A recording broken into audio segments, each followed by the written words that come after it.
الحمد لله والصلاة والسلام على رسول الله أما بعد. قال النبي صلى الله عليه وسلم: لا عدوى ولا طيرة ولا هامة ولا سفر.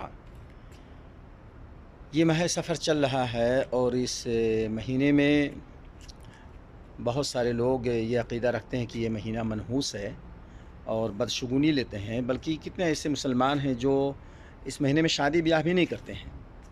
نبی کریم صلی اللہ علیہ وسلم نے حدیث کے اس ٹکڑے میں دو تین چیزوں کے ساتھ ساتھ اس چیز کی بھی نفی کر دی کہ ماہ سفر بھی دوسرے مہینوں کے طریقے سے ہے، اس کے اندر بھی خیر و شر کا وجود ہوتا ہے اور کوئی خاص اس طرح کی چیز نہیں ہے کہ جس سے ایک مسلمان بدشگونی لے اور اپنے عقیدے کے اندر فساد اور بگاڑ پیدا کرے۔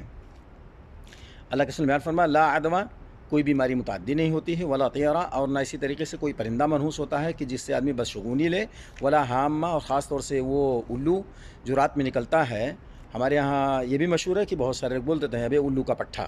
یعنی اس پرندے کو سامنے رکھ کر کے، اور اس طریقے سے جملوں کا استعمال بھی ہوتا ہے۔ لیکن ہم چاہتے ہیں خصوصی طور سے اس ماہ سفر کے اندر ہم اور آپ اپنے عقیدے کو خراب نہ کریں اور نہ اس طریقے سے یہ عقیدہ رکھیں کہ اس مہینے میں کوئی چیز ہے جو بدشگونی جس سے لی جا سکتی ہو، اور اسی طریقے سے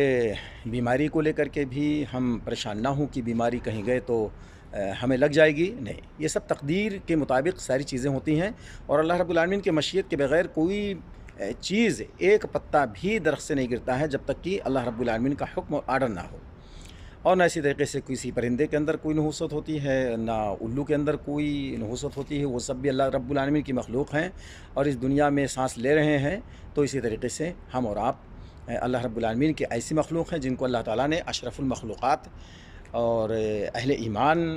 ہم ہیں۔ ہمارا ایمان اتنا قوی ہونا چاہیے کہ ہم اللہ رب العالمین پر مکمل توکل رکھیں، اور جو کچھ ہو رہا ہے وہ اللہ رب العالمین کی جو تقدیر اللہ نے لکھی ہوئی ہے اسی کے مطابق ہو رہا ہے۔ اللہ تعالیٰ ہمیں اپنے عقیدے کو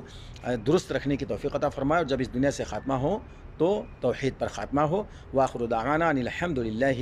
رب العالمین۔